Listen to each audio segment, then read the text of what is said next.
Welcome back. You are watching Global Eye. US President Donald Trump has warned of 100% import tariffs on BRICS countries if they took any steps towards cutting the use of the dollar in global trade and making their own currency. However, during his speech, Trump reiterated that this statement should not be seen as a threat, but rather as a clear stance on the issue.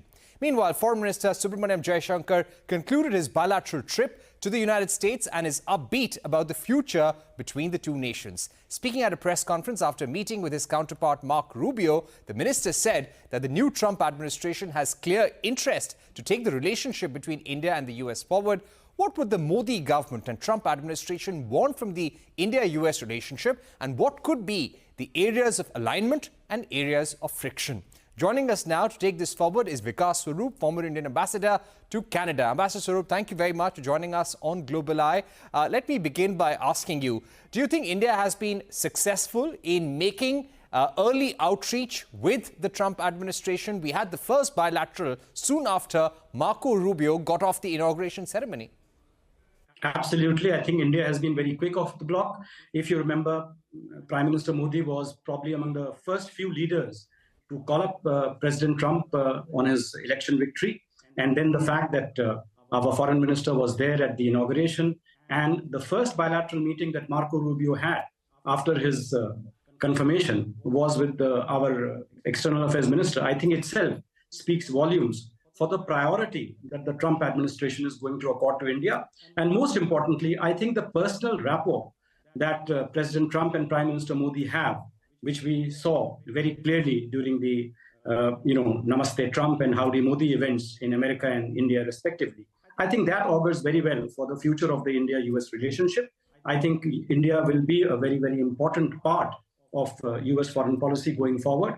And I think President Trump will attach a considerable deal of importance to expanding the relationship with India. So when we heard him speaking at Davos, it was quite clear that he has put the domestic agenda first, perhaps even stronger than his first term in power. What do you think he will want from countries like India?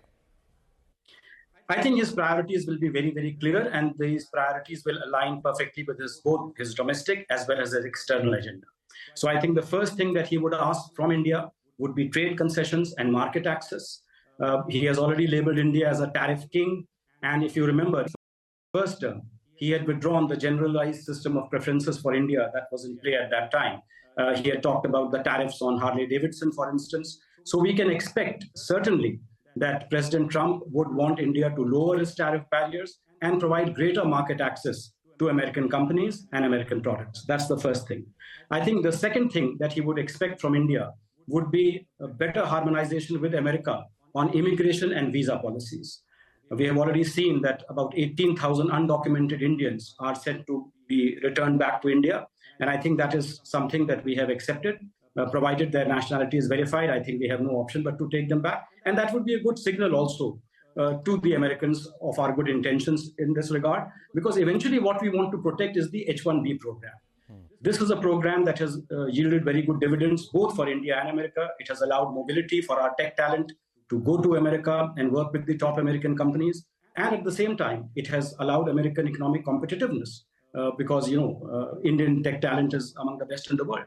I think the third thing that President Trump would ask from India is geopolitical alignment. You started your program by talking about his threat to the BRICS, because I think he's got a bee in his bonnet about BRICS trying to promote an alternative currency and trying to promote de-dollarization. We have, of course, already clarified that our only aim is to expand our policy options, and we have no intention of replacing the dollar. But I think he would want greater geopolitical alignment on the part of India. He would want India to distance itself more from Russia and China and work more closely with the US, not only through the Quad mechanism, but also in general on Indo-Pacific framework. So my broad sense is that these would be the three main areas in which President Trump would seek, some concessions from India. You spent a lot of time in Canada, Ambassador Swarup, and today India-Canada ties are at their worst possible point. You saw what Donald Trump had to say about Canada, about the European Union. What do you think will be the realignment of US relationship with key allies, including Canada and the European Union? Yes, I think, of course, much of it is bluster. I do not think that Trump is in any way trying to tear up the transatlantic alliance and completely leave Europe rudderless. Because if you have seen, he has moderated his stance on the Russia-Ukraine war also. At one time, he had said, I will resolve this war within 24 hours. But now he's saying that if Russia does not cooperate, if President Putin does not reciprocate, then he can impose very high tariffs and sanctions on Russia. So my sense is that he is already moderating his position. As far as Europe is concerned, what he really wants is that they should accept greater commitment in terms of defense spending. And in fact, he wants the level to be raised from 2% to 5%. So that is where I think he's going to make a big ask of the Europeans. And I suppose the Europeans will have to adjust their policies in this regard. As far as Canada is concerned, it's very interesting because he keeps on repeating the threat that unless Canada joins the United States as its 51st state, he will impose high tariffs on Canada as early as February 1. I don't think there is any danger of Canada becoming the 51st state of the United States. I've lived there, I've served there. And I think one thing that defines Canadians is that they are not Americans. So I don't think that's happening. And there is across the board political support for Canada to retain its independence and its own stance in foreign affairs. My sense is he wants to renegotiate the Canada-US-Mexico trade agreement, which was already renegotiated. If you remember, earlier it was called NAFTA, but in Trump 1.0, it was renegotiated and called USMCA. He wants further concessions from Canada. And I think Canada will have to concede on some aspects, because even if they impose their retaliatory tariffs on America, the problem is Canada is very dependent on the American market. 76% of Canada's exports go entirely to the United States. 90% of their oil goes only to the United States, whereas the US only depends on Canada for 17% of its trade. So my sense is that Canada has the weaker hand in this.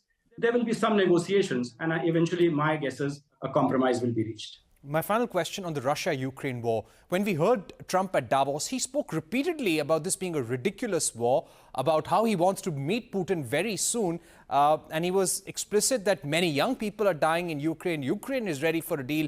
Putin now needs to agree. Do you think he'd be able to bring this war to an end anytime soon?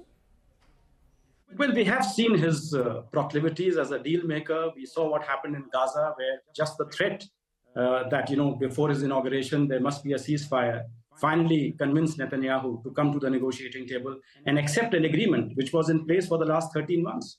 But President Biden was just not able to get him to sign on the dotted line. But President Trump managed to do that.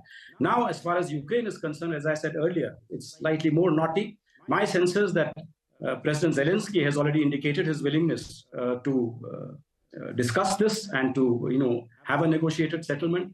If President Putin does not come to the negotiating table anytime soon, then I think there'll be a change in Trump's attitude, and we might see more sanctions being put on Russia.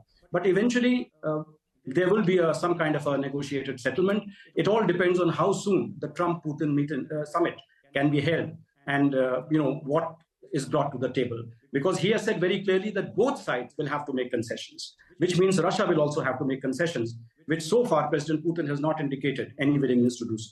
Right. And of course, he'll have to give a face saver and some sort of a win to every side in this negotiation, because that's how deal making always works in the end. Thank you so much, Ambassador Swarup, for joining us on Global Eye with your view on decoding Trump 2.0 now that they are in the White House, and how India should approach the new administration as well. With that, it's a wrap on this edition of Global Eye. Thank you for watching. Stay tuned to CNBC TV 18 for all the news and updates.